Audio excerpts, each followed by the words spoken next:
नमस्कार मंडळी, श्री स्वामी समर्थ. मी नंदिनी माझ्या यूट्यूब चॅनलवर तुमचं खूप मनापासून स्वागत करत आहे.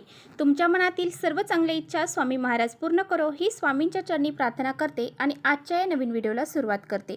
तर पहा, उद्या वार आहे शनिवार आणि या दिवशी आलेले आहे चैत्र कृष्ण पक्षातील संकष्टी चतुर्थी. ही चतुर्थी चैत्र महिन्यामध्ये आल्यामुळे या चतुर्थीला अनन्यसाधारण महत्त्व हे प्राप्त झालेलं आहे. तर पहा, चतुर्थी म्हटलं की आपल्यासमोर गणपती बाप्पा उभे राहतात.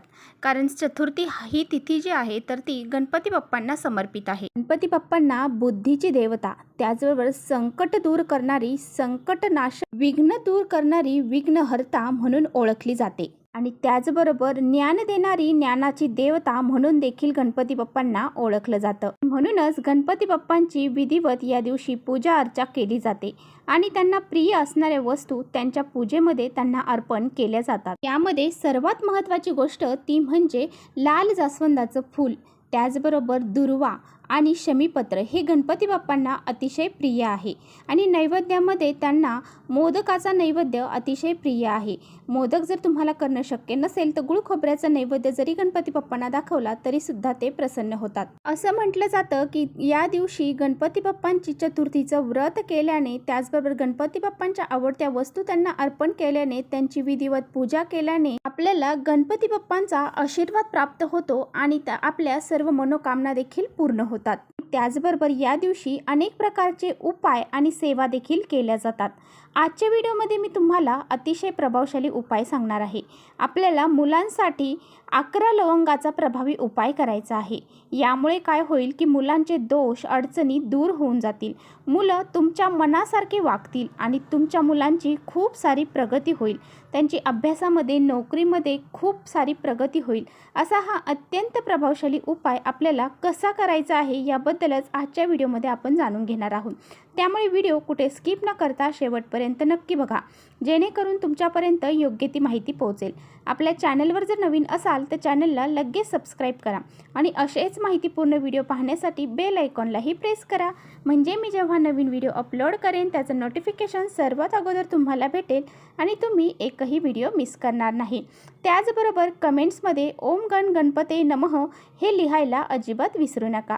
तर पहा, हा जो उपाय मी तुम्हाला सांगणार आहे तर तो तुम्हाला मुलांसाठी करायचा आहे. आणि हा उपाय जो आहे ना तर तुम्ही सकाळी उठल्यापासून ते संध्याकाळी झोपेपर्यंत हा उपाय कधीही करू शकता.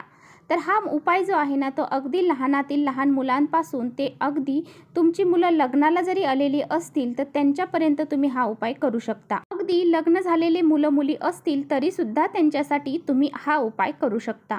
हा उपाय तुम्हाला का करायचा आहे तर बऱ्याच वेळा काय होतं, लहान मुलं जे असतात तर ते खूप हट्टीपणा करतात. आपण सांगितलेलं ऐकत नाही, सतत चिडचिडेपणा करतात, ऐकत नाहीत. मुलं सारखी वारंवार आजारी पडतात. तर मुलांना नजरदोष हा लागलेला असतो, त्यामुळे ते मुलं सारखी आजारी पडतात. का नजरदोष हा बाहेरील लोकांचाच नाही तर घरातील व्यक्तींचा देखील खूप प्रमाणामध्ये लागत असतो. जास्त करून आई वडिलांची नजर ही मुलांना पटकन लागली जाते, सुद्धा मुलं आजारी पडत असतात आणि त्यांना नजरदोष हा लागला जातो. त्याचबरोबर जी मोठी मुलं आहेत, शाळेत जाणारी मुलं आहेत, त्या मुलांना अभ्यास करावंसं वाटत नाही. खूप अभ्यास कधी कधी करतात परंतु त्यांच्या लक्षात राहत नाही. मुलांना नेहमी अपयश येते आणि मुलांची प्रगती होत नाही. किंवा एखादी मोठी मुलं आहेत, त्यांनी खूप डिग्री प्राप्त केलेली आहे, उच्च शिक्षण ते घेत आहेत आणि त्यांना खूप सारी मेहनत आणि कष्ट करून देखील नोकरी प्राप्त होत नाही. एवढ्या डिग्र्या घेतलेल्या आहेत परंतु त्यांना मनासारखी नोकरी प्राप्त होत नसेल तर त्यांच्यासाठी सुद्धा तुम्ही हा उपाय करू शकता. मुलांचे सर्व दोष अडचणी संकट दूर करण्यासाठी तुम्हाला हा उपाय करायचा आहे आणि त्याचबरोबर मुलांची खूप सारी प्रगती, त्यांच्या इच्छा पूर्ण होण्यासाठी तुम्हाला हा उपाय करायचा आहे. 11 लवंगाचा उपाय तुम्हाला करायचा आहे. तर ज्योतिषशास्त्रामध्ये, सामुद्रिक शास्त्रामध्ये, त्याचबरोबर वास्तुशास्त्रामध्ये काही चांगल्या वाटचाली आपल्याला मिळण्यासाठी, मुलांचं भविष्य सुधारण्यासाठी तर असे काही उपाय जे आहेत तर ते सांगितलेले आहे. लवंग हा मसाल्यात वापरला जाणारा पदार्थ आहे परंतु वास्तुशास्त्रामध्ये आपल्या अडचणी दूर करण्यासाठी हा खूप महत्त्वाचा घटक म्हणून ओळखला जातो. लवंग ह्या नकारात्मकता दूर करण्यासाठी वास्तुशास्त्रामध्ये याचं खूप सारं महत्त्व सांगितलेलं आहे. त्याचबरोबर लक्ष्मी प्राप्तीसाठी सुद्धा लवंग ह्या खूप महत्त्वाच्या मानल्या जातात। तर पहा, तुम्हाला काय करायचं आहे, उद्या सकाळी उठायचं आहे। तुम्हाला संपूर्ण दिवसामध्ये तुम्हाला जेव्हा वेळ भेटेल तेव्हा तुम्हाला हा उपाय करायचा आहे। हा उपाय करण्या अगोदर आपल्याला गणपती बाप्पांची विधिवत पूजा करून घ्यायची आहे। गणपती बाप्पांना पंचामृताने अभिषेक करायचा आहे, त्यांच्या आवडत्या वस्तू त्यांच्या पूजेमध्ये अर्पण करायच्या आहेत आणि त्यांना गुळ खोबऱ्याचा नैवेद्य दाखवायचा आहे। हा उपाय करण्यासाठी आपल्याला 11 अखंड लवंगा घ्यायच्या आहेत।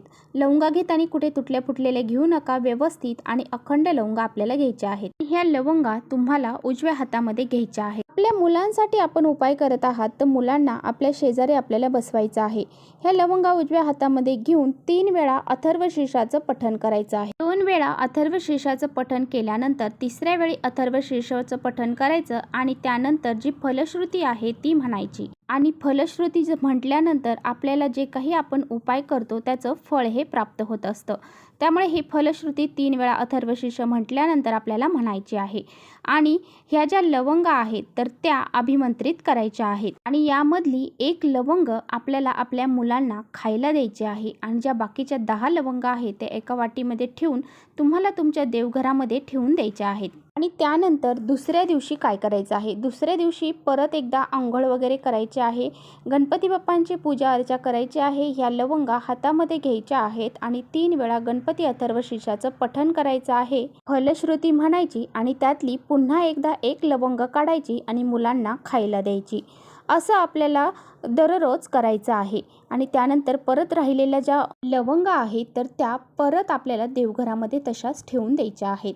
आणि असा हा एक उपाय उद्यापासून तुम्हाला चालू करायचा आहे आणि एकूण 11 दिवस हा उपाय तुम्हाला करायचा आहे। असं आपल्याला 11 दिवस करायचं आहे आणि 11व्या दिवशी शेवटची ही लवंग मुलांना खायला द्यायची आहे आणि अशा पद्धतीने हा उपाय तुमचा संपून जाईल। करून पहा, हा उपाय अतिशय प्रभावशाली आहे। आपल्या मुलांसाठी जो भी व्यक्ती हा उपाय करतो त्याला लवकरात लवकर या उपायाचं फळ हे निश्चित प्राप्त होते। जर तुमची मुलं मोठी असतील तर मोठ्या मुलांकडून तुम्ही तुमचं जे गणपती अथर्वशीर्ष आहे ते त्यांच्याकडूनच म्हणून घ्या। तर अशी ही सेवा, असा हा उपाय तुम्हाला 11 दिवस करायचा आहे।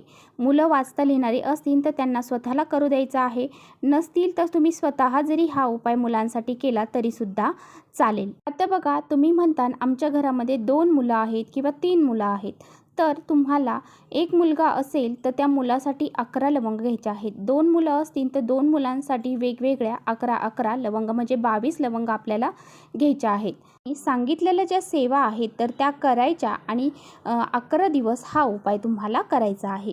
जसं आपण पहिला उपाय सांगितला आहे त्याच पद्धतीने दोन्ही मुलांसाठी सुद्धा तुम्ही एक लवंग त्यातून काढून मुलांना खायला द्यायची आहे आणि हा उपाय करायचा आहे। सेवा करताना तुम्ही एकच सेवा करू शकता। 3 वेळा तुम्हाला अथर्वशीर्षाचं पठण करायचं आहे, तुम्हाला 6 वेळा अथर्वशीर्षाचं पठण करायची गरज नाही। तेच काय, सेवा तुम्ही एकदाच करू शकता, परंतु उपाय हे दोन्ही मुलांसाठी वेगवेगळे लवंगा घेऊन आपल्याला करायचे आहे। तर चला इथेच थांबवते माझा व्हिडिओ तुम्हाला थोडा जरी आवडला असेल तर नक्की लाईक करा, चॅनलवर नवीन असाल तर चॅनलला सबस्क्राईब करा। परत भेटूया अशाच छानशा व्हिडिओसोबत, तोपर्यंत श्री स्वामी समर्थ।